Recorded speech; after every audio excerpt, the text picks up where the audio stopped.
So hello everyone, welcome to our channel. So बच्चे लोग, हम लोग पढ़ रहे हैं क्लास 12 मैक्रो इकोनॉमिक्स और यहाँ चल रही है पढ़ाई unit 1 national income and its related aggregates की। सो लास्ट क्लास थी हमारी एक रिवीजन क्लास। रिवीजन, मुझे लगता है वो रिवीजन भी एक डिटेल्ड क्लास की तरह ही था, जहाँ पर मैंने आपको सारे कॉन्सेप्ट्स रिवाइज कराए जो अब तक हम लोग पढ़ चुके थे। तो कुछ कॉन्सेप्ट्स तो हम लोगों ने लास्ट क्लास में कवर अप किया, कुछ कॉन्सेप्ट्स हम आज की क्लास में कवर करेंगे। और मैंने सीरियसली यही माइंडसेट के साथ बच्चों को पढ़ाया कि हो सकता है कोई बच्चा पहली बार पढ़ रहा हो, नहीं देखे होंगे उसने वो पुराने वाले लेक्चर्स, तो इसीलिए मैं पढ़ाती चली गई, मुझे समय का बिल्कुल भी ध्यान नहीं रहा। तो इसीलिए मुझे रिवीजन के लिए एक और पार्ट बनाना पड़ा। तो कोई बात नहीं, अच्छे से रिवाइज करते हुए चलेंगे ताकि आगे के कॉन्सेप्ट्स में किसी भी तरीके की प्रॉब्लम ना आए।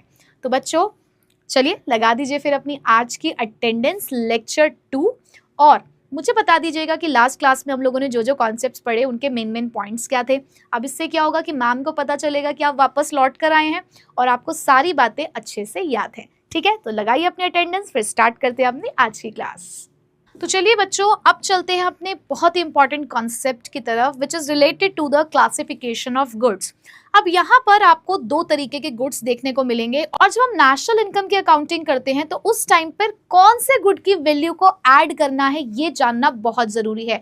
और ये जानने से पहले ये जानना बहुत जरूरी है कि भाई ये गुड्स कौन कौन से तरीके के होते हैं और इनका क्या सिग्निफिकेंस है। तो देखो बेटा, हमारे पास जो गुड्स हैं जो हमें यहाँ पर पढ़ने हैं वो दो तरीके के हैं। एक को हम बोलते हैं फाइनल गुड्स, तो दूसरे को हम बोलते हैं इंटरमीडिएट गुड्स। अब फाइनल गुड्स की अपने आप में ही दो कैटेगरीज है, कंजप्शन गुड्स और कैपिटल गुड्स। ठीक है, तो फिलहाल मैंने आपको यहाँ पर नाम बता दिए हैं कि दो तरीके के गुड्स होते हैं, फाइनल गुड्स और इंटरमीडिएट गुड्स। और फाइनल गुड्स की फर्दर टू कैटेगरीज होती हैं, कंजप्शन गुड्स और कैपिटल गुड्स। मान लो हम लोग पहले एक एग्जाम्पल लेते हैं। हाँ जी, तो बेटा चलो, ये एक स्टॉल है, ठीक है, ये एक है राजू बर्गर वाला, RBW। ये RBW नाम से एक स्टॉल है जहां पर हमारा जो राजू है ना, ये राजू यहाँ पर बर्गर बेचता है। क्या बेचता है बेटा? ये राजू यहाँ पर बर्गर बेचता है। ठीक, अब जो ये राजू यहाँ पर बर्गर बेचता है और ये जो बर्गर है इसको खरीदने के लिए ये लंबी लंबी लाइन लगी हुई है तुम्हारी। ये तुम लोग हो जो अपनी पढ़ाई वढ़ाई करके स्कूल से बाहर निकले, ये तुम्हारा प्यारा स्कूल था और इस स्कूल से पढ़ाई करके जब तुम बाहर निकले तो तुमने देखा अरे राजू बर्गर वाले की दुकान, और वहां पे मस्त तुम्हें खुशबू आ रही थी कि बर्गर बन रहे थे और तुम लंबी लाइन लेकर खड़े हो गए, लगाकर खड़े हो गए बर्गर को खरीदने के लिए। ठीक है, तो ये जो बेटा बर्गर है, ये बर्गर जो राजू है वो कौन है बेटा? वो एक सेलर है और तुम क्या हो यहाँ पर? तुम एक कंज्यूमर हो। तो यही बर्गर जो राजू बेच रहा है वो तुम्हारे लिए क्या है? ये बर्गर जो राजू तुम्हें बेच रहा है वो तुम्हारे लिए क्या है? तुम क्या करने वाले हो? क्या तुम इस बर्गर को ले जाकर आगे कहीं बेचने वाले हो, या तुम इस बर्गर के अंदर कुछ और चेंज करके कुछ नया बना के फिर आगे इसको बेचने वाले हो? नहीं ना, तुमने तो यहाँ पर राजू बर्गर वाले को 30 रुपए दिए, बदले में बर्गर लिया और मस्त गप करके खा गए, गप करके खा गए। भाई भर गया पेट तुम्हारा। मुझे तो भूख लग गई, लेकिन ये सुन के मेरे को तो खाने पीने की बात सुन के भूख लग जाती है, इसलिए मैं थोड़ा अवॉइड करती हूँ कि मैं खाने पीने के एग्जाम्पल ना दूं, लेकिन क्या करूं, आदत से मजबूर हूं, क्या करूं। तो बेटा जब तुम लोग ये गप गप करके खा गए ये बर्गर, तो तुम्हारे लिए पता है ये बर्गर क्या है? तुम्हारे लिए ये बर्गर एक फाइनल गुड है। क्या है बेटा? तुम्हारे लिए बर्गर एक फाइनल गुड है और तुमने इस गुड को किस लिए यूज किया? डायरेक्ट कंजप्शन के लिए। तुमने इस गुड को कैसे यूज किया? डायरेक्ट कंजप्शन के लिए। तुमने उसके अंदर कोई चेंज नहीं किया, तुमने मस्त दुकान से बर्गर लिया और उसको तुम खा गए, डायरेक्टली कंज्यूम कर लिया, क्योंकि तुम कौन हो? एक कंज्यूमर हो। तो तुम्हारे लिए वो गुड क्या है? Final good. बट वहीं पे राजू बर्गर वाला, इसे चाहे कितनी भी खुशबू आती हो बर्गर की, आहा कितनी भी खुशबू आती है इसे बर्गर की, पर ये खाता नहीं है, ये खाता नहीं है उस बर्गर को। ये उसे क्या करता है? उसको बेचता है। क्या करता है बेटा? ये उसको बेचता है, ये उसको रीसेल करता है। तो बेटा ये जो सेलर है, ये सेलर हुआ ना, सेलर बोल लो, प्रोड्यूसर बोल लो, इसको मैन्युफैक्चरर बोल लो, ट्रेडर बोल लो, ये बंदा इस बर्गर को बेच रहा है आगे, खुद नहीं यूज कर रहा, रीसेल कर रहा है। तो बेटा इसके लिए पता है क्या है ये? बेटा इसके लिए ये बर्गर है इंटरमीडिएट गुड। मतलब कि देखो कमोडिटी सेम है, गुड सेम है। अब मैं इसको थोड़ा सा हटा दूं क्या? चलो नहीं हटाती हूँ। देखो भाई, ये बर्गर, कमोडिटी तो सेम है, गुड तो सेम है, ये किसी के लिए फाइनल गुड है तो किसी के लिए ये इंटरमीडिएट गुड है। चीज तो सेम थी, राजू के लिए ये इंटरमीडिएट था और वहीं पे तुम्हारे लिए ये फाइनल गुड था। कि मतलब किसी भी गुड को जब आप दो कैटेगरी में डिवाइड कर रहे हो तो आप उसको डिवाइड कर रहे हो कैटेगरी में on the basis of use. कैसे यूज कर रहे हो बेटा, किस किस बेसिस पे डिवाइड कर रहे हो, on the basis of use, कि उसको आप किस पर्पस के लिए इस्तेमाल कर रहे हो। अगर आपका पर्पस उसका फाइनल कंजप्शन है, डायरेक्ट कंजप्शन है, तो वो आपके लिए फाइनल गुड है। लेकिन अगर वहीं पे आपका पर्पस उसको आगे बेचने का है या आप उस चीज को एज अ रॉ मटेरियल इस्तेमाल कर रहे हो, यानी कि मान लो कि एक बेकरी है, ठीक है, उस बेकरी के अंदर सैंडविचेस, वेजिटेबल सैंडविचेस बेचे जाते हैं, वो लोग ब्रेड खरीद के लेकर आते हैं, ठीक है भाई, ब्रेड भी अब किसी दुकान पे बिक रही होगी, उन्होंने ब्रेड खरीदी पर ब्रेड को एज इट इज नहीं बेचा, उन्होंने पहले उसको सैंडविच का रूप दिया तब जाके सैंडविच बेचा है। तो उनके लिए वहां पर वो ब्रेड क्या है, उनके लिए वो ब्रेड है, उनके लिए इंटरमीडिएट गुड। क्यों? क्योंकि उन्होंने उसको एज अ रॉ मटेरियल इस्तेमाल किया। तो अगर कोई भी सामान एज अ रॉ मटेरियल या फिर रीसेल पर्पस के लिए इस्तेमाल हो रहा है तो वो इंटरमीडिएट गुड है। लेकिन अगर कोई भी चीज फाइनल कंजप्शन के लिए इस्तेमाल हो रही है तो वो फाइनल गुड है, ठीक है। पर अब इसमें भी कुछ टर्म्स और कंडीशन है। क्या? चलो एक और एग्जांपल से समझते हैं। अब देखो भाई, मार्केट में एक वो होता है ना बेटा, जिस तवे पे बर्गर बनाया जाता है ना, एक होता है ना तवा जिस पे बर्गर जो है वो बनाया जाता है, बड़ी, या मैं बोलूँ वो बड़ा सा ऐसा ग्रिडल बोलते हैं उसको। क्या बोलते हैं बेटा? उसको ग्रिडल बोलते हैं। इसको थोड़ा सफा कर दे, सफा। ये एक बड़ा सा तवा है जिसको हम बेटा ग्रिडल बोलते हैं, ठीक है। अब ये जो ग्रिडल है, ये जो तवा है, तवा, इसको हम नीचे लिख दे हिंदी में, दिस इज तवा। अब इस तवे के ऊपर राजू कौन था? राजू एक सेलर था, वो बर्गर बनाता है इस तवे के ऊपर, उसने इस तवे को खरीदा। और ऐसा ही एक ग्रिडल तुमने भी खरीदा, हमारी प्रिया ने भी खरीदा, ठीक है। और प्रिया क्यों खरीद रही? क्योंकि ना उसे शौक है अपने घर पे नई नई चीजों को ट्राई करने का। तो वो इस तवे पे अलग अलग चीजें बनाती है, कभी बर्गर बना देती है, कभी डोसा बना देती है, कभी इस पे टिक्की सेक रही है। पर वो सब चीजें वो किस लिए कर रही है? अपने खुद खाने के लिए, मतलब अपने प्राइवेट कंजप्शन के लिए, अपने पर्सनल कंजप्शन के लिए वो इस तवे को खरीद के लेकर आई। अब बेटा एक बात बताओ, यहाँ पर भी सामान तो सेम है, लेकिन एक सामान राजू ने खरीदा। अब राजू इस तवे का इस्तेमाल क्यों कर रहा है? अपने घर का खाना बनाने के लिए? नहीं, राजू इस तवे को अपने बिजनेस में यूज कर रहा है ताकि वो इसके ऊपर बर्गर सेक सके। भाई अगर वो नहीं लेगा ये वाला तवा तो क्या वो अपना बिजनेस चला लेगा? नहीं चलाएगा, है ना। तो राजू ने यहाँ पर ये जो तवा खरीदा है, ये कौन सा गुड है उसके लिए? अब आप कहेंगे मैडम इंटरमीडिएट गुड है। क्यों? क्या ये रॉ मटेरियल है? क्या ये उसे रीसेल करने वाला है? बोलो। वो इस तवे को लंबे समय के लिए इस्तेमाल करने वाला है। जब तक वो राजू बर्गर वाला रहेगा तब तक उसके पास ये तवा रहेगा, है ना। तो बेटा यहाँ पे राजू ने पता है क्या किया है? यहाँ राजू ने इस तवे में अपनी इन्वेस्टमेंट करी है और इस इन्वेस्टमेंट को उसने for a longer period of time किया है, जिसको वो अपने बिजनेस में इस्तेमाल करने वाला है। वो ना तो इसको आगे बेचने वाला है, ना वो इसको एज अ रॉ मटेरियल इस्तेमाल करने वाला है, वो इसकी मदद से अपने बिजनेस को चलाने वाला है। तो बेटा उसने अपने बिजनेस में क्या करी है? इन्वेस्टमेंट। तो बेटा ये जो तवा है ना, ये हमारे राजू के लिए एक फाइनल गुड है और यही तवा हमारी प्रिया के लिए भी फाइनल गुड है, क्योंकि उसने उस तवे को अपने पर्सनल कंजप्शन के लिए इस्तेमाल करना है। तो फिर से मुझे लगता है कि कंफ्यूजन माइंड में क्रिएट हुआ होगा। आओ क्लियर करती हूँ। देखो बेटा, फाइनल गुड की मैंने आपको दो कैटेगरीज बताई, कंजप्शन गुड्स और कैपिटल गुड्स। अब इसको नाम देते हैं। देखो बेटा, जो सामान एक कंज्यूमर खरीदता है ना, जो सामान एक कंज्यूमर खरीदता है अपने फाइनल कंजप्शन के लिए, जैसे कि तुम अपने घर में फ्रिज खरीद के ला रहे हो, एसी खरीद के लेकर आ रहे हो, ब्रेड खरीद के लेकर आ रहे हो, आप अपनी पढ़ाई करने के लिए रजिस्टर खरीद के लेकर आ रहे हो, तो ये आप क्या कर रहे हो? आप अपने खुद के कंजप्शन के लिए ले रहे हो ना उसको, ना तो आप उसको आगे बेच रहे हो, ना आप उसको रीसेल करने वाले हो, ठीक है। आप तो उसके पर्सनल कंजप्शन के लिए आपने उस चीज को खरीदा है। तो बेटा वो सारे गुड्स होते हैं आपके कंजप्शन गुड्स, और कंजप्शन गुड किसकी कैटेगरी है? फाइनल गुड की, ठीक है। बट यहां पर अगर कोई बिजनेसमैन, कोई ट्रेडर, कोई मैन्युफैक्चरर, कोई सेलर अगर किसी सामान को खरीदता है अपने बिजनेस में इन्वेस्टमेंट के पर्पज से, ताकि वो क्या कर सके? फर्दर प्रोडक्शन कर सके, ताकि उसकी मदद से वो क्या कर सके, फर्दर प्रोडक्शन कर सके। तो बेटा उसके लिए भी वो गुड फाइनल गुड होता है, लेकिन वो कौन से वाला गुड कहलाता है फिर, कैपिटल गुड। मतलब कि फाइनल गुड के दो पर्पस होते हैं, एक तो डायरेक्ट कंजप्शन और एक इन्वेस्टमेंट। लेकिन अगर डायरेक्ट कंजप्शन फाइनल कंजप्शन के लिए खरीदा है तो वो कंजप्शन गुड है और वो कंज्यूमर करता है। लेकिन अगर किसी भी सामान को इन्वेस्टमेंट पर्पस के लिए आपने खरीदा है जिससे आप फर्दर प्रोडक्शन कर सको, तो वो आपके लिए कैपिटल गुड है, क्योंकि उसकी मदद से आप आगे अपना फर्दर प्रोडक्शन कर पा रहे हो, आप अपना बिजनेस चला पा रहे हो, और ये सिर्फ एक बिजनेसमैन कर सकता है।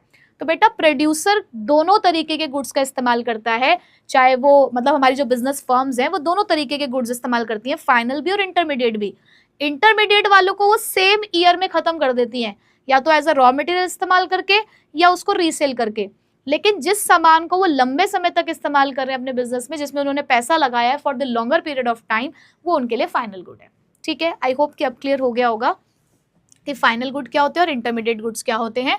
तो फाइनल गुड कंजप्शन गुड्स और कैपिटल गुड्स होते हैं, या तो फाइनल कंजप्शन के लिए है तो कंजप्शन गुड है जिसको कंज्यूमर इस्तेमाल करेगा, कैपिटल गुड है तो इन्वेस्टमेंट पर्पस के लिए जिसको एक बिजनेस फर्म इस्तेमाल करेगी। इंटरमीडिएट गुड या तो रॉ मटेरियल के लिए होंगे या फिर रीसेल के लिए। तो कीवर्ड्स है, नोट डाउन कर लो। चलो जी, अब आगे बढ़े, जरा इनके डिफरेंस की तरफ फटाफट से इसको पढ़ते हैं। तो देखो बेटा, मीनिंग पढ़ेंगे सबसे पहले कि फाइनल गुड्स और इंटरमीडिएट गुड्स क्या है। These are those goods and services, these are those goods and services which are used, यहां से है ईदर फॉर द कंजप्शन, या तो कंजप्शन पर्पस के लिए, और कौन कर रहा है उसे, कंज्यूमर, और for the investment by the firm, यानी कि या तो कंजप्शन के लिए, C for consumption, C for consumer. तो ये आपका क्या है भाई, C for consumer, C for consumption, तो कौन से वाला गुड है, कंजप्शन गुड है। और कंजप्शन गुड किसकी कैटेगरी है, फाइनल गुड की। उसके बाद अगर आपने उसको इन्वेस्टमेंट किया है, इन्वेस्टमेंट कौन करती है, हमारी बिजनेस फर्म करती है, और इसे बोलते हैं हम कैपिटल गुड। और कैपिटल गुड किसकी कैटेगरी है, वो भी फाइनल गुड की कैटेगरी है। ठीक है, बट इंटरमीडिएट गुड्स क्या है, those goods which are purchased during the year by one production unit from another production unit and are either completely used up, या तो उसको आपने कंप्लीटली यूज्ड अप कर लिया अपने बिजनेस के अंदर, और या फिर आपने उसको रीसेल कर दिया इन the same year, same year में आपने उसको बेच दिया। तो ये ध्यान रखना कि वो एक साल के अंदर अंदर ही खत्म होने वाले होते हैं। ठीक है, ट्रांसफॉर्मेशन, अब मुझे ये बताओ कहाँ ट्रांसफॉर्मेशन हो रहा है, बोलो। ट्रांसफॉर्मेशन आपको किस में देखने को मिल रहा है भाई, फाइनल गुड तो बिल्कुल रेडी टू यूज वाले हैं ना, इसके अंदर कोई ट्रांसफॉर्मेशन नहीं हो रहा। बट आप कहाँ ट्रांसफॉर्मेशन कर रहे हो, अपने इंटरमीडिएट गुड्स में, क्योंकि उसी को आप एक नया रूप दे रहे हो। जैसे कि भाई एक सैंडविच बेचने वाला ब्रेड लेकर आया, तो ब्रेड को चेंज कर रहा है ना सैंडविच में, तो वहां चेंजेस हुए ना। अब सैंडविच बनकर रेडी है तो वहां क्या चेंजेस हो रहे हैं, वहां तो कोई चेंजेस नहीं हो रहे।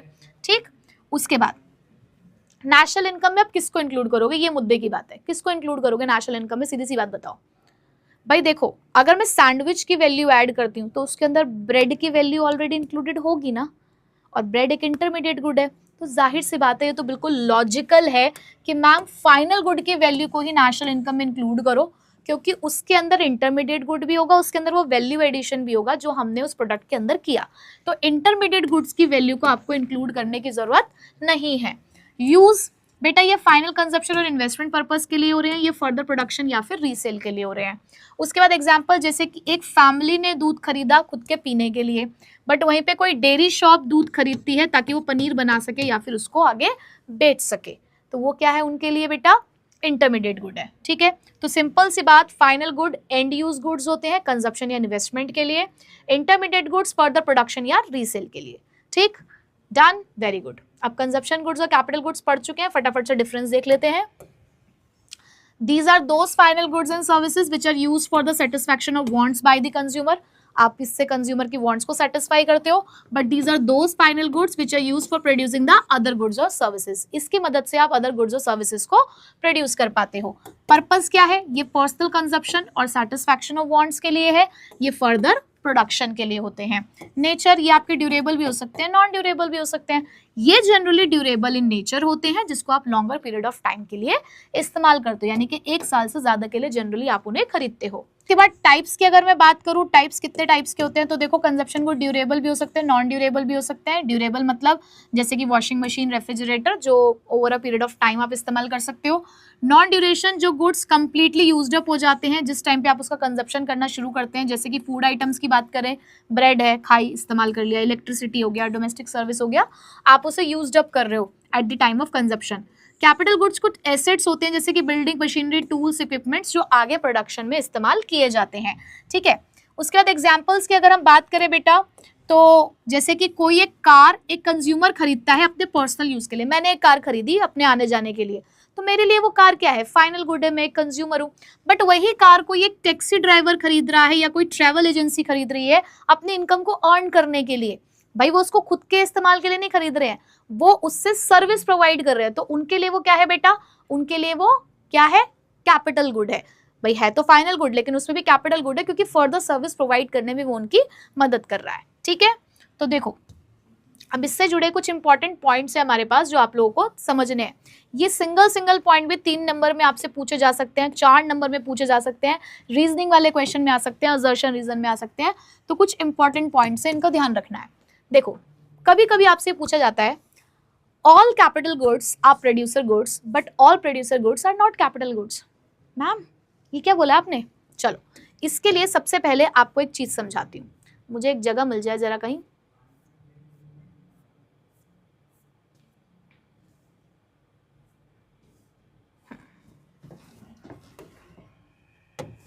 चलिए अब मैं यहीं पर आपको एक चीज और बताती हूँ कि हमारे पास एक प्रोड्यूसर गुड्स की कैटेगरी होती है।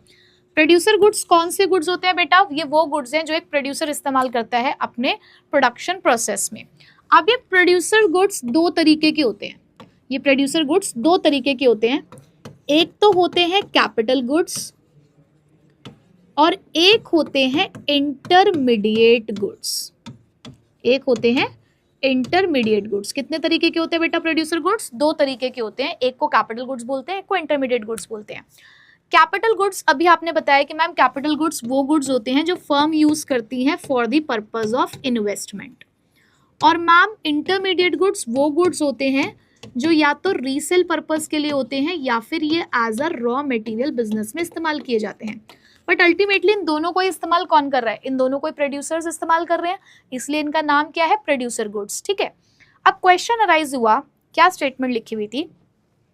All producer goods are not capital goods but all capital goods are producer goods. मतलब कि वो कह रहे हैं कि क्या सभी प्रोड्यूसर गुड्स कैपिटल गुड्स होते हैं? बोलो भाई, प्रोड्यूसर गुड्स तो 2 गुड्स का समेशन है, उसमें कैपिटल गुड्स भी है, उसमें इंटरमीडिएट गुड्स भी हैं, तो क्या सारे प्रोड्यूसर गुड्स कैपिटल गुड्स हो सकते हैं? सो आंसर क्या होना चाहिए? नो। आंसर क्या होना चाहिए? नो, क्योंकि उसमें कुछ गुड्स ऐसे भी होते हैं जो रीसेल के लिए हैं, जो रॉ मटेरियल के लिए, यानी कि वो इंटरमीडिएट है। बट क्या सारे कैपिटल गुड्स प्रोड्यूसर गुड्स होते हैं? बिल्कुल होते हैं, क्योंकि कैपिटल गुड्स तो प्रोड्यूसर गुड्स की कैटेगरी ही है, तो सारे कैपिटल गुड्स प्रोड्यूसर गुड्स तो हो सकते हैं क्योंकि वो उसकी कैटेगरी है, उसका पार्ट है। लेकिन प्रोड्यूसर गुड्स के अंदर क्योंकि इंटरमीडिएट गुड्स भी होते हैं, इसीलिए सारे प्रोड्यूसर गुड्स कैपिटल गुड्स नहीं हो सकते। बहुत सिंपल सी बात है, क्योंकि प्रोड्यूसर गुड एक बड़ा कॉन्सेप्ट हो गया, कैपिटल गुड एक उसका जस्ट एक पार्ट है। ठीक है, अब इसी बात को यहाँ पे शब्दों में लिखा हुआ है, देखो क्या लिखा हुआ है। Capital goods are used for producing the other goods and services, therefore all the capital goods are producer goods। कि capital goods वो goods होते हैं जो further production में इस्तेमाल किए जाते हैं, इसलिए वो सारे के सारे producer goods हैं। But सारे producer goods capital goods नहीं हो सकते, क्योंकि कुछ producer उन goods का इस्तेमाल करते हैं जिसको completely used up किया जाता है during the production, और इसी को ही आप लोग क्या बोलते हो? Intermediate good। तो प्रोड्यूसर गुड्स की 2 कैटेगरी होती है, इंटरमीडिएट गुड्स और कैपिटल गुड्स। इंटरमीडिएट गुड्स को आप सिंगल यूज प्रोड्यूसर गुड्स कहते हो, क्योंकि इन्हें आप लोग कंप्लीटली यूज्ड अप कर लेते हो अपनी प्रोडक्शन प्रोसेस के अंदर, जिसको आप एक बार इस्तेमाल करते हो और ये बहुत सालों तक नहीं चल पाते, जैसे कि raw material, coal, wood, fuel etcetera. But capital goods जिसको ड्यूरेबल यूज प्रोड्यूसर गुड्स कहा जाता है, ये प्रोड्यूसर गुड्स रिपीटेडली बहुत सालों तक इस्तेमाल किए जा सकते हैं, ड्यूरेबल होते हैं, प्रोडक्शन करने में मदद करते हैं, जैसे कि plant, machinery, building, tools, vehicles etcetera. तो इसीलिए सारे कैपिटल गुड्स प्रोड्यूसर गुड्स तो हैं, बट सारे प्रोड्यूसर गुड्स कैपिटल गुड्स नहीं है। Clear? Okay. Second important point क्या है? Purchases made by the production units are not always intermediate goods. क्या जितना भी सामान एक प्रोडक्शन यूनिट खरीदती है, क्या वो सब इंटरमीडिएट गुड्स होती है? भाई अभी तो मैंने बताया कि एक बिजनेस फर्म दोनों तरीके की चीजों को खरीद रही है, दोनों तरीके के गुड्स को खरीदती है। वो कुछ गुड्स को रीसेल और रॉ मटेरियल के लिए भी खरीद रही है, वो कुछ गुड्स को फर्दर प्रोडक्शन के लिए भी खरीद रही है। तो भाई फाइनल गुड भी खरीद रही है, इंटरमीडिएट गुड भी खरीद रही है। तो इसका आंसर भी क्या होना चाहिए अगर रीजन असर्शन में आया या फिर स्टेटमेंट के लिए आया कि गिव रीजन करके बताओ येस और नो, तो नो। ठीक है, क्यों? Not all the purchases made by one production unit from another production unit are the intermediate goods। मतलब मैंने आपको ऐसे पॉइंट्स दिए कि सीधे आप आंसर लिखो, आपको फुल मार्क्स मिलेंगे। ठीक है, goods which are not completely used up और resold in the same year are treated as capital goods. क्योंकि हमारी बिजनेस फर्म कुछ ऐसे भी गुड्स खरीद रही है जिसको आप सेम ईयर में इस्तेमाल नहीं कर रहे हो, वो इन्वेस्टमेंट पर्पज के लिए इस्तेमाल हो रहे हैं, जैसे कि मशीन, टूल्स, व्हीकल्स, बिल्डिंग, ये भी एक फर्म खरीदती है। तो इसीलिए आप ये कह सकते हो कि जितने भी परचेज एक प्रोडक्शन यूनिट करती है वो सब इंटरमीडिएट गुड्स नहीं होती। जैसे कि एक फैक्ट्री एक मशीन खरीद रही है प्रोडक्शन के लिए, वो उसके लिए कैपिटल गुड है, इंटरमीडिएट गुड नहीं है। ठीक है, थर्ड पॉइंट है government services as final good. अब जो गवर्नमेंट सर्विस प्रोवाइड कर रही है, अब हम उससे क्या बोलें? हम उससे इंटरमीडिएट गुड बोलें या उससे हम फाइनल गुड बोलें? तो देखो बेटा, government services like education and health services are treated as final good. देखो गवर्नमेंट यहाँ पर कोई एजुकेशन दे रही है या हेल्थ सर्विस दे रही है, तो वहाँ उसका पर्पस प्रोडक्शन नहीं है, यहाँ वो उसको ये कोई रॉ मटेरियल नहीं है, इसको कोई रीसेल नहीं किया जा रहा, ये तो सर्विसेज प्रोवाइड की जा रही हैं फॉर द इकोनॉमिक ग्रोथ। तो ये सीधे सीधे हमारे लिए फाइनल सर्विसेज होती हैं, फाइनल गुड है, and they are also included in the estimation of national income. जैसे कि गवर्नमेंट स्कूल अपनी एजुकेशन दे रहे हैं या पब्लिक हॉस्पिटल्स बनाए गए हैं, तो वहाँ से जो भी कुछ आता है, वहाँ पर जितना भी प्रोडक्शन हो रहा है या जितनी भी सर्विसेज रेंडर की जा रही हैं, वो सब फाइनल गुड होती हैं। ठीक है, तो ये एक इंपॉर्टेंट बात थी। अब नेक्स्ट एक बहुत इंपॉर्टेंट पॉइंट है government purchase of military goods. यानी कि अगर गवर्नमेंट मिलिट्री गुड्स खरीदती है तो उनको हम फाइनल गुड बोले या इंटरमीडिएट गुड बोले? देखो भाई, अगर ड्यूरेबल गुड्स खरीदे जा रहे हैं by the government for the defence purpose, तो उसे आप इंटरमीडिएट गुड कहेंगे। अब आपके दिमाग में डेफिनेटली ये सवाल उठेगा कि मैम क्यों? उसे भी तो लंबे समय के लिए खरीदा जा रहा है ना। ये जो आप कह रही हैं कि ये trucks, aircraft, tanks, military weapons, ये सब खरीदे जा रहे हैं, ये भी तो लंबे समय के लिए खरीदे जा रहे हैं। बट बेटा, जब मैंने आपको ये बात बोली कि फाइनल गुड सिर्फ दो ही तरीके के लिए इस्तेमाल किए जा रहे हैं, या तो कंजप्शन या फिर एज एन इन्वेस्टमेंट, यहाँ डेफिनेटली आप कह सकते हो कि गवर्नमेंट एक इन्वेस्टमेंट कर रही है। बट जब ये इन्वेस्टमेंट कोई बिजनेस फर्म करती है इनकम जनरेशन के पॉइंट ऑफ व्यू से, देखो राजू ने ग्रिडल यानी कि तवा खरीदा ताकि वो उस पर बर्गर बना सके और अपनी इनकम को जनरेट कर सके, है ना। उसका मेन पर्पस क्या है उस इन्वेस्टमेंट का? Income generation. तो इसीलिए हम उसको फाइनल गुड कह रहे हैं। लेकिन यहाँ जब ये ट्रक, एयरक्राफ्ट, टैंक या मिलिट्री वेपन्स यहाँ पर खरीदे जा रहे हैं, तो वहाँ हमारा पर्पस कोई इनकम जनरेशन नहीं है। हम तो सिर्फ और सिर्फ अपने देश की सुरक्षा के लिए, डिफेंस सर्विसेज के लिए इसका इस्तेमाल करने जा रहे हैं। यानी कि कहीं ना कहीं यहाँ पर भी एक सर्विस जनरेट की जा रही है, आगे फर्दर सर्विस का जनरेशन हो रहा है। तो इसीलिए इन गुड्स को इंटरमीडिएट गुड्स ही कहा जाता है। ठीक है, कि जैसे एक टैंक एक गवर्नमेंट ने परचेज किया है तो वो उसकी इंटरमीडिएट गुड ही रहेगा, क्योंकि वो उससे हेल्प करेगा to provide the defence service. यहाँ पे जो पर्पस है वो इनकम जनरेशन नहीं है। ठीक है, इस तरीके से आप इसको जस्टिफाई कर सकते हो।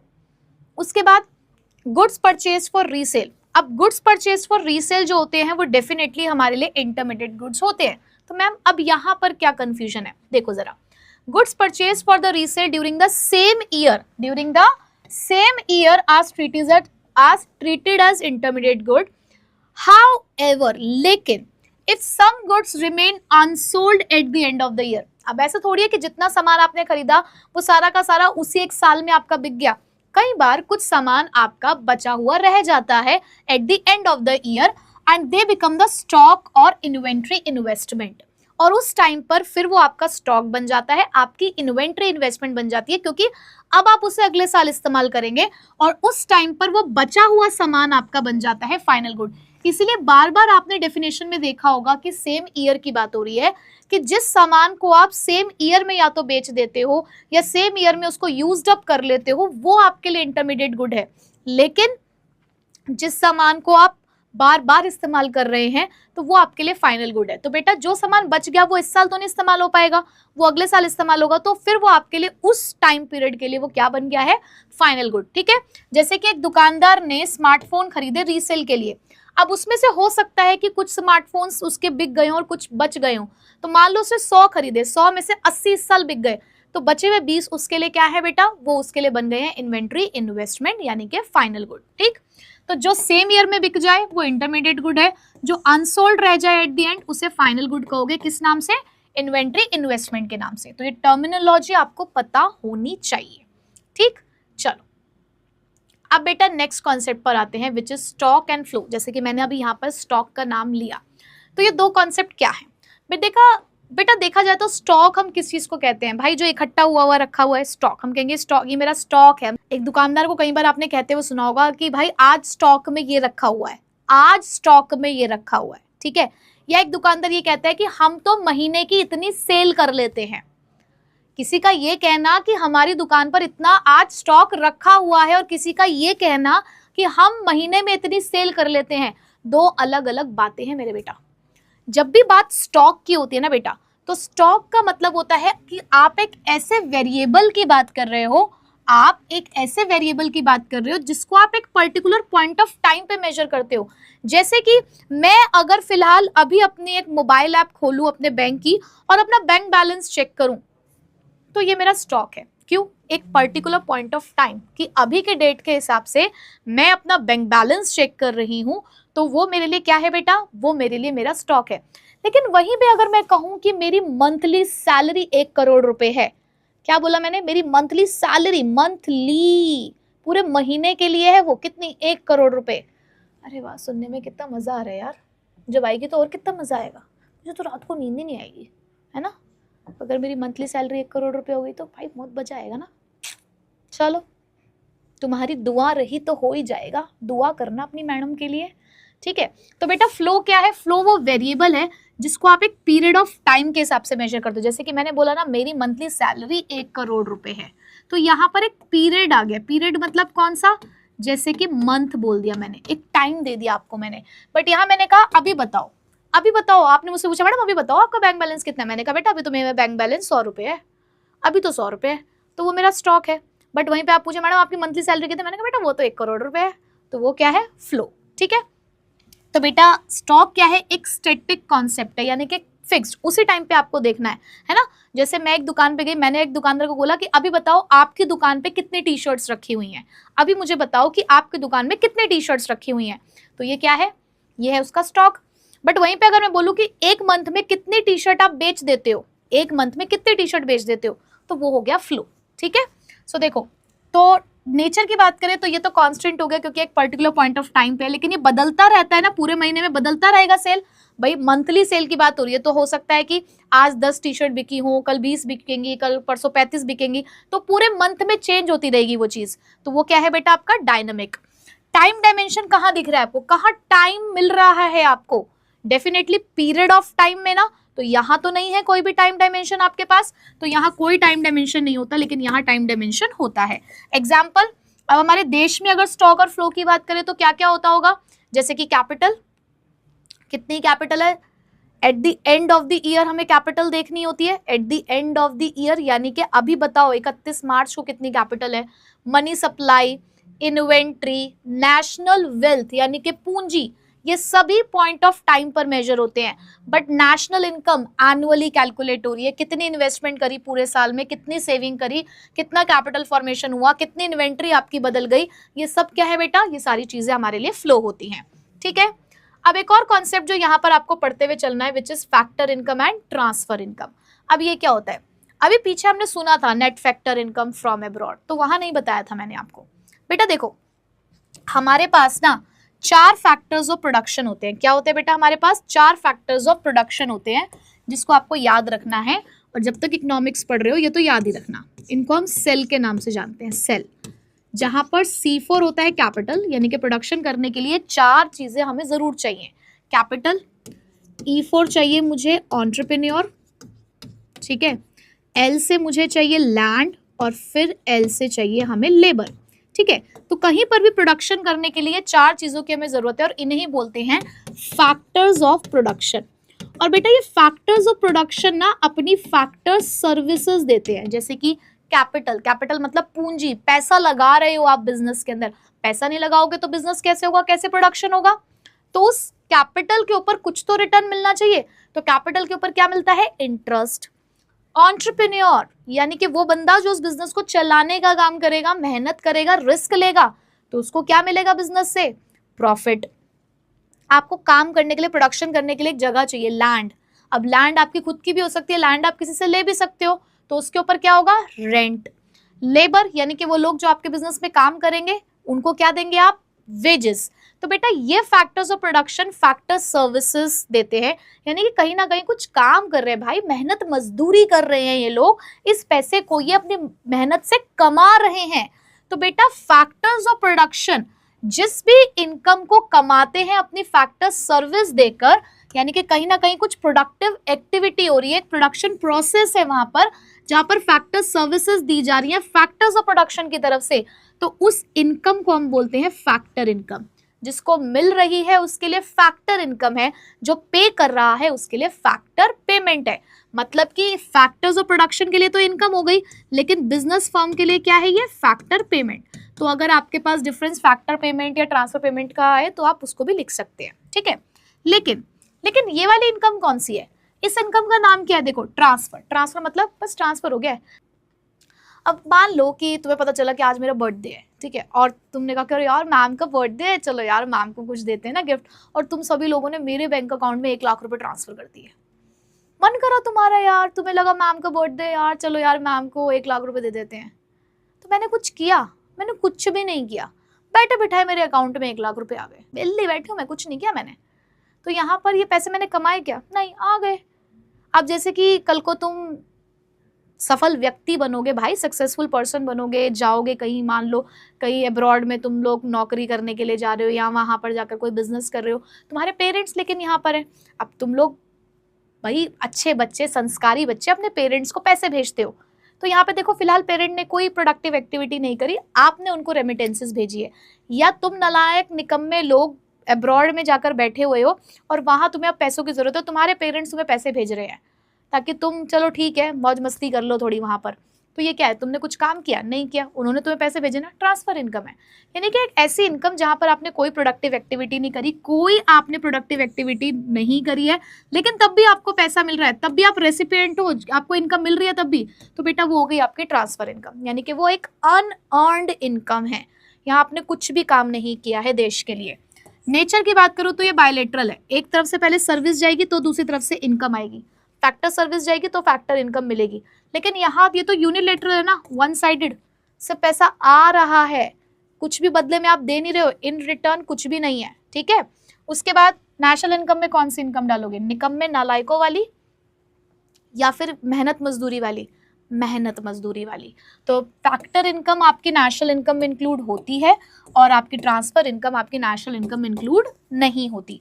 एग्जाम्पल्स की बात करूँ तो वेजेस, रेंट, इंटरेस्ट, प्रॉफिट, जैसे कि मैंने अभी बताया, यहाँ पे स्कॉलरशिप का मिल जाना, ओल्ड एज पेंशन का मिलना, ठीक है, सब्सिडीज का मिलना, ये सारी क्या है, यहाँ पर आपने कुछ भी इन रिटर्न नहीं किया है, तो इसीलिए इसको क्या बोलते हैं, ट्रांसफर इनकम, ठीक है। चलो भाई, बहुत बढ़िया बढ़िया कॉन्सेप्ट पढ़ लिए। अब थोड़े छोटे छोटे से कॉन्सेप्ट देखो। क्या है सबसे पहले बेटा, इन्वेस्टमेंट। अब इन्वेस्टमेंट बहुत बार सुना होगा कि इन्वेस्टमेंट इन्वेस्टमेंट इन्वेस्टमेंट का मतलब क्या होता है, कहीं पर पैसा लगाना। बट कहीं पर पैसा लगाना हर बार इन्वेस्टमेंट नहीं होता। मैंने अपने घर में एसी लगाया है, मैंने कोई इन्वेस्टमेंट करी है, बोलो। मैंने अपने घर में पैसा लगाया है, एक एसी लगाया है, मैंने कोई इन्वेस्टमेंट करी है, नहीं, क्योंकि वो एसी मुझे पैसे जनरेट करके नहीं दे रहा। मैंने अपने घर में 50,000 का एसी लगाया है, बदले में मुझे कुछ नहीं मिल रहा है, लेकिन मैंने अपना एक इंस्टीट्यूट खोला और मैंने उस इंस्टीट्यूट में एसी लगवाया, पर वहाँ वो एसी मुझे पैसे जनरेट करने में मदद कर रहा है। एसी की फैसिलिटी को देखकर बच्चे आ रहे हैं मेरे इंस्टीट्यूट में पढ़ने के लिए कि उनको फैसिलिटी मिल रही है, वहां मैं इनकम जनरेट कर पा रही हूँ। मैंने एक प्रॉपर अपना इंस्टीट्यूट सेटअप किया, वहां पर उसको फुल्ली फर्निश्ड किया, एसी लगाया, डिजिटल बोर्ड लगाया, सारे इक्विपमेंट्स लगाए, यहाँ मैंने इन्वेस्टमेंट करी क्योंकि इस इन्वेस्टमेंट से मुझे पैसे मिल रहे हैं। तो जब हम यहाँ इकोनॉमिक्स में इन्वेस्टमेंट की बात करेंगे ना बेटा, तो वो इन्वेस्टमेंट होगी जो आपके लिए पैसा बना के देगी, जो आपको आगे फर्दर इनकम में मदद करेगी, और इसीलिए इसको कैपिटल फॉर्मेशन कहा जाता है। कैपिटल फॉर्मेशन भाई, पैसे से पैसे को बनाना, ऐसी इन्वेस्टमेंट जो आपको फर्दर पैसे बनाने में मदद करे, उसे हम लोग यहाँ पे इन्वेस्टमेंट कहते हैं। तो देखो, it refers to the addition made to the stock of capital of the economy. कि पहले मैंने अपने इंस्टीट्यूट में 10 लाख रुपए लगाए, फिर मुझे लगा कि नहीं यार, मुझे एक एसी से काम नहीं चल रहा है, रूम बहुत बड़ा है, 2 एसी और लगने चाहिए, तो मैंने वहां पे 2 एसी और लगा दी, यानी कि 10 लाख में 1 लाख रुपए मैंने और लगा दिए। So this is by capital formation, क्योंकि उसकी मदद से अब बच्चों को और अच्छी फैसिलिटी मिल गई, तो और बच्चे आने लगे, मेरी इनकम और जनरेट होने लगी। तो बेटा वो है मेरे लिए capital formation during a period of time. अब मुझे कमेंट बॉक्स में ये बताएंगे कि पीरियड ऑफ टाइम लिखा हुआ है, तो ये स्टॉक है या फ्लो? बता दो फटाफट से कमेंट बॉक्स में कि ये जो इन्वेस्टमेंट पीरियड ऑफ टाइम पर हो रही है, ये स्टॉक है या फिर फ्लो। ठीक है, it is addition to the fixed assets. और यहां पर आप पैसा किस में लगा रहे हो? या तो आपने पैसा फिक्स्ड एसेट में लगाया है, या आपने अपनी इन्वेंट्री यानी कि स्टॉक में लगाया है। आपकी यही इन्वेस्टमेंट आपकी प्रोडक्टिव कैपेसिटी को बढ़ाती है। जैसे कि एक कंपनी ने एक नई मशीन खरीदी, ठीक है, या फिर एक कंपनी ने और स्टॉक खरीदा रॉ मटेरियल का, तो उससे उसकी प्रोडक्टिव एक्टिविटी बढ़ जाएगी ना, प्रोडक्टिव कैपेसिटी बढ़ जाएगी, तो वो उसकी इन्वेस्टमेंट है। ठीक है जी, समझ आया इन्वेस्टमेंट क्या होता है? अब बेटा इन्वेस्टमेंट के 2 कंपोनेंट होते हैं, जैसे कि मैंने बताया, आप इन्वेस्टमेंट 2 चीजों में कर रहे हो, या तो आप इन्वेस्टमेंट कर रहे हो फिक्स्ड एसेट्स में या स्टॉक में। तो फिक्स्ड एसेट्स का मतलब क्या हो गया? ड्यूरेबल प्रोड्यूसर गुड्स हो गए आपके, जैसे कि जिसको आप रिपीटेडली इस्तेमाल कर रहे हो, जैसे plant, machinery, equipment, factory building. या आपकी इन्वेंट्री इन्वेस्टमेंट है, जैसे कि आपका स्टॉक 3 तरीके का होता है, या तो प्योर रॉ मटेरियल की फॉर्म में है, सेमी फिनिश्ड यानी कि आधा बन गया, आधा रॉ मटेरियल है, अभी आधा ही बना हुआ है सामान, या फिनिश गुड्स की फॉर्म में है। तो ये सारी आपकी इन्वेंट्री इन्वेस्टमेंट होती है, जिसको आप चेंज इन स्टॉक भी कहते हैं। ये बहुत इंपॉर्टेंट है, याद रखना। इन्वेंट्री इन्वेस्टमेंट को क्या कहते हैं बेटा? Change in stock. मतलब मैम चेंज इन स्टॉक क्या होता है? देखो जरा, चेंज इन स्टॉक का मतलब होता है एक ऐसा स्टॉक जो साल के एंड में बच गया, यानी कि अनसोल्ड रह गया। वो स्टॉक जो इस साल के, पिछले साल का जो स्टॉक था, जो इस साल का ओपनिंग स्टॉक बना। भाई 2 तरीके के स्टॉक होते हैं ना, एक वो साल के शुरुआत में, एक साल के एंड में। साल के शुरुआत वाला तो कौन सा होगा? जो पिछले साल रह गया था बिकना। और इस साल के एंड में जो स्टॉक बचा है वो कौन सा है? जो इस साल रह गया। अब हो सकता है ना कि इस साल जो एंड में बचा है स्टॉक, उसमें से कुछ स्टॉक ऐसा होगा जो स्टार्टिंग में भी हमारे पास था, तो मुझे तो नेट इफेक्ट देखना है, तो हम निकालते हैं चेंज इन स्टॉक, यानी कि क्लोजिंग माइनस ओपनिंग। जैसे कि एक फर्म के पास 50,000 का स्टॉक स्टार्टिंग में था, एंड में 80,000 का बच गया, तो ड्यूरिंग द ईयर कितने साल के स्टॉक में चेंजेस हुए होंगे? तो 80 माइनस 50 यानी कि 30,000। ठीक है, ये तो सिंपल सी बातें, आगे न्यूमेरिकल में करेंगे। अब आते हैं बेटा नेक्स्ट कॉन्सेप्ट की तरफ, विच इज ग्रॉस इन्वेस्टमेंट। अब ग्रॉस इन्वेस्टमेंट क्या है? जितना भी आपने टोटल एडिशन कर दिया अपने एग्जिस्टिंग स्टॉक में एक पीरियड ऑफ टाइम में, डेप्रिसिएशन से पहले। अब डेप्रिसिएशन क्या होता है मैम? डेप्रिसिएशन क्या होता है? बताओ क्या होता है? तुमने कभी पढ़ा नहीं डेप्रिसिएशन क्या होता है? चलो आओ, तुम्हें सबसे पहले मैं डेप्रिसिएशन ही पढ़ाती हूँ, फिर आएंगे ग्रॉस और नेट इन्वेस्टमेंट पे। चलो आओ, पहले डेप्रिसिएशन ही पढ़ो। देखो बेटा, डेप्रिसिएशन बोलूँ, कंजप्शन ऑफ फिक्स्ड एसेट्स बोलूँ, या फिक्स कैपिटल, रिप्लेसमेंट कॉस्ट बोलूँ, बात एक ही है। बेटा डेप्रिसिएशन का मतलब क्या है? मान लो कि मैं अपने इंस्टीट्यूट में एक एसी लगवाती हूँ, ठीक है, मैंने 50,000 का एसी लगवाया। अब क्या वो 50,000 का एसी मुझे 1 साल के बाद भी उतने ही पैसे दे देगा क्या वापस? जब मैं उस एसी को 1 साल बाद बेचने के लिए जाऊंगी, तो क्या मुझे 50,000 ही मिलेंगे? नहीं, मुझे हो सकता है 20,000 रुपये मिले, 15,000 रुपये मिले, या हो सकता है 5,000 रुपये ही मिले। तो ये जो मैंने अपने एसी को 1 साल तक इस्तेमाल किया, और मार्केट में भाई उसके नया कह सकते हो ना कि नई टेक्नोलॉजी वाला नया एसी आ गया होगा, तो कुछ रीजंस की वजह से कि मैंने अपने एसी का इस्तेमाल किया है, टाइम हो गया उसको इस्तेमाल करते करते, नई टेक्नोलॉजी मार्केट में आ गई, तो मेरे एसेट की वैल्यू कम हो गई है, मेरे एसेट की वैल्यू कम हो गई है बेटा, उसे ही हम बोलते हैं डेप्रिसिएशन। ठीक है, तो डेप्रिसिएशन का मतलब क्या होता है? It is the fall in the value of fixed assets. और रीजन क्या है उस एसेट की वैल्यू में फॉल आ जाने का? कि या तो इस्तेमाल करते करते ऐसा हो गया है कि समय के साथ, या फिर एक्सपेक्टेड ऑब्सोलिसेंस होता है, यानी कि हमें पता है कि कुछ ऐसी चीजें जिसकी वजह से वैल्यू कम हो गई होगी, ये बात हमें पता है। मतलब चलो डिटेल में बताती हूँ। पहली बात तो नॉर्मल वियर और टियर का मतलब क्या होता है कि आप अपने फिक्स एसेट को लगातार इस्तेमाल करते हो, ठीक है, यानी कि कॉन्टिन्यूएशन में यूज हो रहा है तो वो चीज पुरानी हो जाती है, तो इसलिए वैल्यू कम हो गई, ठीक है। दूसरा, पैसेज ऑफ टाइम, यानी कि आपके फिक्स एसेट की वैल्यू कम हो रही है, चाहे भले ही वो यूज भी ना हुआ हो, मैंने नया एसी लाके अपने घर में रख दिया, 1 साल तक उसका इस्तेमाल नहीं किया, पन्नी चढ़ी हुई है, लेकिन तब भी क्योंकि उसे 1 साल हो गया खरीदे हुए, तब भी उसकी वैल्यू जो है वो कम हो जाएगी। जैसे कि बिल्डिंग्स वगैरह भी होती हैं, रेन, वेदर और एजिंग की वजह से वो भी क्या हो जाती है बेटा, वो भी डेप्रिशिएट हो जाती है। अब कुछ होते हैं फोरसीन या फिर एक्सपेक्टेड ऑब्सोलिसेंस, मतलब क्या होता है इसका कि टेक्नोलॉजिकल चेंजेस की वजह से भी कई बार हमारे एसेट की वैल्यू कम हो जाती है। जैसे कि पुराने कंप्यूटर अपनी वैल्यू खो देते हैं अगर मार्केट में नई वैल्यू वाले कंप्यूटर आ जाए। हमने मोबाइल फोन खरीदा, भाई नया मॉडल आ गया, पुराने वाले की वैल्यू गिर गई ना, तो ये सारे कॉजेज हैं किस चीज के बेटा, डेप्रिसिएशन के, ठीक है। तो ग्रॉस इन्वेस्टमेंट एक ऐसी इन्वेस्टमेंट है जो आपने किसी एसेट में करी जब तक उसके ऊपर कोई डेप्रिसिएशन नहीं लगा। जैसे कि मैंने 50,000 का एसी खरीदा तो ये मेरी ग्रॉस इन्वेस्टमेंट है, लेकिन अगर साल के एंड में मैं पूछूं कि मेरी एसी की इन्वेस्टमेंट कितनी है, तो साल के एंड में आपने कहा मैडम 20,000, मैंने कहा क्यों भाई 30,000 कहाँ गए, आपने कहा मैडम डेप्रिशिएट हो गए। तो ग्रॉस इन्वेस्टमेंट का मतलब क्या है बेटा, सीधी सी बात कि डेप्रिसिएशन से पहले आपने एक्चुअल में कितना एडिशन किया था अपने बिजनेस के अंदर, अपने कैपिटल स्टॉक के अंदर, तो उसे ग्रॉस इन्वेस्टमेंट कहते हैं, जिसमें आपका फिक्स इन्वेस्टमेंट भी है, जिसमें आपका इन्वेंट्री इन्वेस्टमेंट भी है। ग्रॉस इन्वेस्टमेंट में ग्रॉस फिक्स इन्वेस्टमेंट भी आती है, आपकी इन्वेंट्री इन्वेस्टमेंट भी आती है। जैसे कि एक कंपनी ने मशीन खरीदी या फिर एक कंपनी ने स्टॉक में पैसा लगाया, वो सारी की सारी चीजें ग्रॉस इन्वेस्टमेंट है।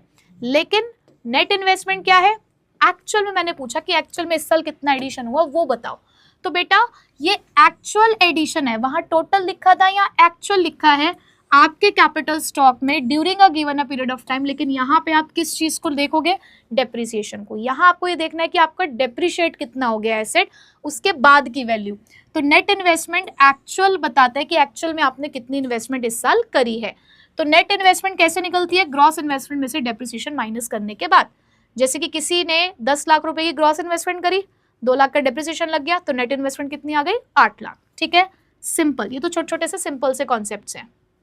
डेप्रिसिएशन हमने पढ़ लिया, फॉर्मूला देख लो, ग्रॉस वैल्यू निकालनी हो तो कैसे निकालोगे, नेट वैल्यू में डेप्रिसिएशन प्लस कर दो, या अगर डेप्रिसिएशन निकालना है तो क्या करोगे, ग्रॉस में से नेट माइनस करोगे, ठीक है। अच्छा, अब डेप्रिसिएशन का सिग्निफिकेंस क्या था भाई, ये हमें ग्रॉस और नेट वैल्यू के बीच का डिफरेंस बताता है। कभी कभी आपको डेप्रिसिएशन ग्रॉस और नेट से नहीं, अलग तरीके से निकालना पड़ता है। जैसे मान लो कि आपके फिक्स्ड एसेट की वैल्यू 10 लाख है, आपके फिक्स्ड एसेट की वैल्यू 10 लाख है और मैं कह रही हूँ आपका ये एसेट 10 साल तक चलेगा, तो आपने उसको 10 साल से डिवाइड किया, तो इसका मतलब हर साल कितना डेप्रिसिएशन लग जाएगा आपके उस एसेट के ऊपर, 1 लाख। तो ये भी एक फॉर्मूला होता है, value of fixed asset divided by expected life span of fixed asset, कि कब तक आपको लग रहा है कि आपका वो फिक्स्ड एसेट चल जाएगा, तो उसको उससे डिवाइड करके भी आप डेप्रिसिएशन कैलकुलेट कर सकते हो, ठीक है। चलो ये भी हो गया। नेक्स्ट कॉन्सेप्ट है हमारे पास कैपिटल लॉस। अब कैपिटल लॉस क्या है, देखो डेप्रिसिएशन तो एक्सपेक्टेड है, हमें पता है कि हम अगर अपने बिजनेस में अपना फिक्स्ड एसेट इस्तेमाल करते हैं तो इस्तेमाल करते करते या टाइम के साथ या फिर टेक्नोलॉजिकल चेंजेस के साथ उसकी वैल्यू कम होगी। लेकिन कैपिटल लॉसेस अनएक्सपेक्टेड होते हैं, ये कभी भी हो सकते हैं जिसके बारे में हमें नहीं पता, जिसके बारे में हम नहीं सोच सकते, ये अनफोर्सीन है, यानी कि ये वो नुकसान है जो आपके फिक्स्ड एसेट की वैल्यू को कम करता है, ये भी कम करता है, लेकिन ये अनएक्सपेक्टेड है। जैसे कि नेचुरल कैलेमिटीज के आ जाने से, चोरी हो गई है, एक्सीडेंट हो गया है, इन सब रीजन की वजह से अगर आपके एसेट की वैल्यू कम हो रही है तो वो आपका कैपिटल लॉस है। तो कैपिटल लॉस अनएक्सपेक्टेड रीजन की वजह से है और वहीं पे डेप्रिसिएशन एक्सपेक्टेड रीजंस की वजह से। और इसके लिए आप पहले से कोई तैयारी नहीं है, कोई प्रोविजन आप लोग इसके लिए नहीं बनाते हो, क्योंकि ये अनफोर्सीन है, आपको नहीं पता। आप ऐसे कह दोगे कि बाढ़ आ जाएगी मुझे लॉस हो जाएगा, अरे आएगी तो आएगी, तब की तब देखी जाएगी, है ना, अनफोर्सीन है। जैसे कि फ्लड, अर्थक्वेक, थेफ्ट, एक्सीडेंट, इन सब चीजों की वजह से होता है। जैसे कि किसी की मशीन डैमेज हो गई फायर एक्सीडेंट में, तो ये उसका कैपिटल लॉस है, ये उसका डेप्रिसिएशन नहीं है। बट हाँ, कैपिटल लॉस के लिए डेफिनेटली जैसे हम फायर इंश्योरेंस वगैरह ले लेते हैं तो वो आप ले सकते हो। नेक्स्ट है बेटा हमारे पास नेट इनडायरेक्ट टैक्स। अब ये कॉन्सेप्ट आपको यहाँ पर समझना होगा कि नेट इनडायरेक्ट टैक्सेस क्या होते हैं। तो उसके लिए मैं सबसे पहले आपको समझाती हूँ कि इनडायरेक्ट टैक्सेस क्या होते हैं। पहली बात तो टैक्सेस क्या है। टैक्सेस हमारे ऊपर लगाया जाने वाला, कह सकते हो कि एक बर्डन है जो हमें फेस करना है। क्यों करना है? क्योंकि हम सामान इस्तेमाल कर रहे हैं, ठीक है। तो टैक्सेस दो तरीके के होते हैं, डायरेक्ट टैक्स और इनडायरेक्ट टैक्स। डायरेक्ट टैक्स वो होते हैं जो प्रॉपर्टी पे या इनकम पर लगाए जाते हैं, जो हम डायरेक्टली गवर्नमेंट को पे करते हैं, ठीक है, जिसका लाइबिलिटी टू पे, बर्डन टू पे सेम पर्सन पर होता है। लेकिन इनडायरेक्ट टैक्सेस वो टैक्सेस होते हैं जो हम इनडायरेक्टली गवर्नमेंट को पे कर रहे हैं, जिसमें लाइबिलिटी टू पे और बर्डन टू पे डिफरेंट पर्सन्स पे हो सकता है, और ये इनडायरेक्ट टैक्सेस लगाए जाते हैं गुड्स और सर्विसेज पे, ठीक है। तो देखो जरा, it refers to those taxes which are imposed by the government on the production and sale of goods and services। या तो ये प्रोडक्शन पे लगाए जा रहे हैं या ये सेल पर लगाए जा रहे हैं, लेकिन किस चीज पे? गुड्स एंड सर्विसेज पे, जिसकी लाइबिलिटी टू पे और बर्डन टू पे अलग अलग पर्सन पे हो सकता है। जैसे कि हम लोग जीएसटी पे करते हैं एज अ कंज्यूमर, मान लो हम जीएसटी पे कर रहे हैं, तो भाई देखो पे तो हमने किया, पर हमने डायरेक्टली गवर्नमेंट को पे नहीं किया, हमने अपने सेलर को पे किया, सेलर आके गवर्नमेंट को पे करता है, ठीक है। तो वो एक तरीके का क्या है बेटा? इनडायरेक्ट टैक्स है। सो इनडायरेक्ट टैक्स जो है वो प्रोडक्शन और सेल पर लगाए जाते हैं, और जो पर्सन गवर्नमेंट को पे करता है ये टैक्स और जो पर्सन बियर करता है उसका बर्डन, वो अलग अलग हो सकते हैं। तो प्रोड्यूसर उस चीज का बर्डन बेसिकली किस पर शिफ्ट करते हैं? कंज्यूमर पर, यानी कि जो भी अल्टीमेट कंजप्शन कर रहा है उस सामान का बर्डन उसी पर होगा, ये एक नेचुरल बात है, ठीक है। जैसे कि जीएसटी, जब एक कंपनी जीएसटी पे करती है तो उसका बर्डन किसके ऊपर होता है? कंज्यूमर के ऊपर होता है। हमारे प्रोडक्ट की प्राइस में ऑलरेडी वो चीज़ इंक्लूडेड होती है, या फिर वो उसको अलग से ऐड ऑन करके भी हमें दिखाते हैं, ठीक। अब एक सब्सिडी होती है। अब देखो, टैक्स ने तो हमारे प्रोडक्ट की प्राइस को बढ़ा दिया, लेकिन सब्सिडी क्या है? जैसे कहते हैं ना एलपीजी पे सब्सिडी मिलना, है ना। तो बेटा सब्सिडी क्या होती है? सब्सिडी होती है एक तरीके की छूट, फाइनेंशियल असिस्टेंट। ये एक फाइनेंशियल असिस्टेंस है जो गवर्नमेंट देती है फर्म्स को, एंटरप्राइज को। देखो इकोनॉमी की बात कर रहे हैं तो हम फर्म्स की ही बात करेंगे, कि हमें चाहिए कि कुछ कमोडिटीज आप बनाओ, हम चाहते हैं कि इस चीज का प्रोडक्शन आप करो। अब गवर्नमेंट चाह रही है, देखो गवर्नमेंट चाहती है कि खादी का प्रोडक्ट बढ़ना चाहिए, खादी का प्रोडक्शन बढ़ना चाहिए, तो वो क्या करेगी? जो खादी का प्रोडक्शन करने वाली फर्म्स है वो उनको कहेगी कि हम आपको रॉ मटेरियल सस्ते में दिलवा देंगे, हम आपको इसके ऊपर डिस्काउंट देते हैं, सब्सिडी दे देते हैं, ताकि वो उस चीज को ज्यादा से ज्यादा प्रोड्यूस करे। तो देखो सब्सिडीज की वजह से प्राइस कम हो गई, लेकिन टैक्स की वजह से प्राइस बढ़ जाती है, ठीक है। तो सब्सिडीज एनकरेज करता है किसी भी चीज के प्रोडक्शन को, और डेफिनेटली जो टैक्स है वो डिस्करेज कर रहा है। कई बार हार्मफुल कमोडिटीज के प्रोडक्शन को जब हमें डिस्करेज करना होता है तो हम टैक्स रेट उसके ऊपर बढ़ा देते हैं, ठीक है। ये जनरली प्रमोट करते हैं एक्सपोर्ट्स को और रिड्यूस करते हैं प्राइस को, और सब्सिडीज जो है मार्केट प्राइस को भी कहीं हद तक फिर रिड्यूस कर देती है। जैसे कि गवर्नमेंट फर्टिलाइजर्स पर सब्सिडी देती है, ठीक है, ताकि ये सारी चीजें फार्मर्स को लो प्राइस पे मिल सके, यानी कि फार्मर्स को थोड़े कम प्राइस पर फर्टिलाइजर मिल जाए, ठीक है। इफेक्ट क्या हुआ इस इनडायरेक्ट टैक्स और सब्सिडी का? भाई देखो क्या हुआ, इनडायरेक्ट टैक्स की वजह से मार्केट प्राइस बढ़ गई, लेकिन वहीं पे सब्सिडी की वजह से मार्केट प्राइस घट गई। जैसे कि जीएसटी का कार पे बढ़ जाना कार की प्राइस को बढ़ा रहा है, वहीं पे गवर्नमेंट का एलपीजी सिलेंडर पर सब्सिडी देना उसकी प्राइस को कम कर रहा है, ठीक है। अब नेट इनडायरेक्ट टैक्स का इससे क्या लेना देना है? भाई देखो ये तो डिफरेंस है कि किसके बीच का डिफरेंस, कि कितना इनडायरेक्ट टैक्स प्रोड्यूसर ने पे किया और कितनी उसने सब्सिडी रिसीव कर ली गवर्नमेंट से, उसके बीच का डिफरेंस कहलाता है एनआईटी। मतलब एनआईटी क्या है? Indirect taxes minus subsidies. तो एनआईटी का रोल आता है जब हमें मार्केट प्राइस डिसाइड करनी होती है कि कितना टैक्स आ गया और कितना सब्सिडी आपको मिल गई, उसके बीच का डिफरेंस, ठीक है। तो इनडायरेक्ट नेट इनडायरेक्ट टैक्स आपको डिफरेंस शो करता है कि कितना टैक्स इम्पोज किया है गवर्नमेंट ने और कितनी गवर्नमेंट ने हमें सब्सिडी दी है। इसकी मदद से आप मार्केट प्राइस को फैक्टर कॉस्ट में और फैक्टर कॉस्ट को मार्केट प्राइस में कन्वर्ट कर सकते हो, ठीक है।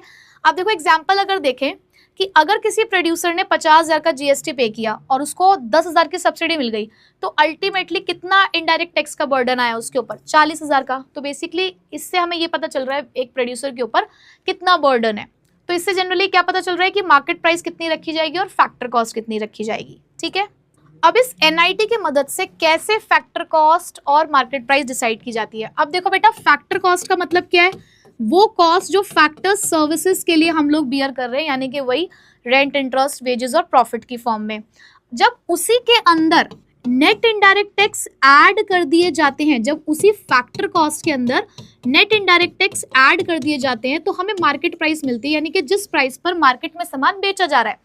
आप ये कह सकते हो कि फैक्टर कॉस्ट फैक्ट्री की कॉस्ट हो गई, कि फैक्ट्री के अंदर उस सामान को बनाने में कितना पैसा खर्च हो रहा है वो फैक्टर कॉस्ट है। बट अल्टीमेटली उसके ऊपर टैक्स का बर्डन, सब्सिडीज का कह सकते हो डिडक्शन, जब उसका नेट इफेक्ट हम इसके अंदर प्लस कर देते हैं तो हमें वो प्राइस मिलती है जिस प्राइस पे मार्केट में वो सामान बेचा जाएगा। तो बेसिकली जब आपको फैक्टर कॉस्ट को मार्केट प्राइस में कन्वर्ट करना है तो आपने उसके अंदर एनआईटी को प्लस कर दिया। जब आपको फैक्टर कॉस्ट निकालनी है तो आप क्या करोगे, उसी मार्केट प्राइस में से एनआईटी माइनस कर दोगे। तो बेसिकली क्या पता चल रहा है कि NIT is the difference between factor cost and market price. अभी चिंता मत करना, ये पूरा कॉन्सेप्ट हमें आगे अभी न्यूमेरिकली यूज करना है, अभी तो जस्ट हमने थियोरेटिकली इसका एक जो बेस है वो समझा है, ठीक है। सो इनडायरेक्ट टैक्स सब्सट्रैक्ट किए जाते हैं, सब्सिडीज को ऐड किया जाता है डोमेस्टिक प्रोडक्ट में to arrive at the market price, ठीक है, ठीक है। तो एग्जाम्पल अगर हम यहाँ पे लें तो देखो मार्केट प्राइस 1000 है, इनडायरेक्ट टैक्स 100 है, सब्सिडीज हो गई 20, तो फैक्टर कॉस्ट कैसे निकालेंगे भाई, मुझे फैक्टर कॉस्ट निकालनी है। फैक्टर कॉस्ट निकालने का फॉर्मूला क्या है, एमपी माइनस एनआईटी, ठीक है। और एनआईटी कैसे निकलता है, आईटी माइनस सब्सिडी। अब आईटी कितना है बेटा 100, सब्सिडी कितनी हो गई 20, तो 80। तो मैंने क्या किया, मार्केट प्राइस यानी कि 1000 में से 80 माइनस कर दिया, तो फैक्टर कॉस्ट मुझे कितनी मिल गई, 920 रुपए की। बस यही है।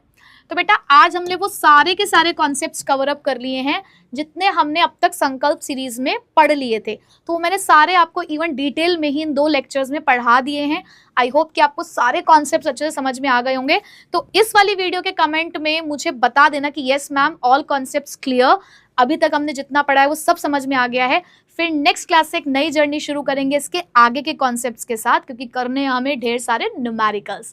तो चलिए मिलूंगे मैं आपसे नेक्स्ट क्लास में आगे के टॉपिक्स के साथ। So till then take care, bye bye.